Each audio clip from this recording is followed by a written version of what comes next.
السلام علیکم ناظرین، آپ دیکھ رہے ہیں کلیم کیسرانی۔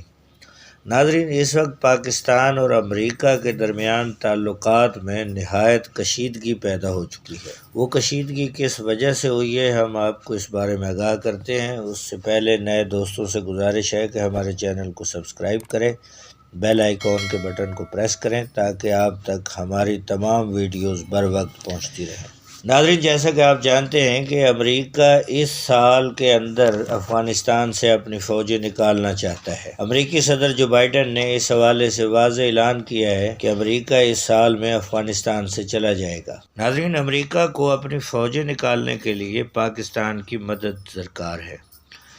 اس کو پاکستان کے اڈوں کی ضرورت ہے جس کی وجہ سے وہ اپنی فوج کو افغانستان سے نکال سکتا ہے۔ امریکہ کو یہ توقع تھی کہ پاکستان ہمیشہ کی طرح امریکہ کی خدمت میں آگے بڑھے گا اور فی الفور امریکہ کو اڈے فراہم کر دیے جائیں گے، لیکن اس دفعہ ان کے ساتھ جو سلوک ہوا وہ ان کی سوچ کے برعکس تھا۔ امریکہ نے جب حکومت پاکستان سے رابطہ کیا تو اس سلسلے میں وزیر اعظم پاکستان عمران خان نے امریکہ کو پاکستان میں اڈے فراہم کرنے سے مکمل طور پر انکار کر دیا۔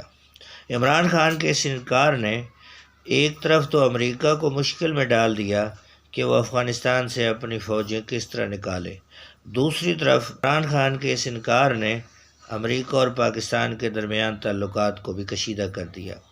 عمران خان نے امریکہ پر واضح کر دیا کہ وہ کسی قسم کے اڈے اپنے ملک میں فراہم نہیں کریں گے اور نہ ہی امریکی فوجیوں کے انخلاء کے دوران طالبان کے خلاف کسی جنگ کا حصہ بنیں گے۔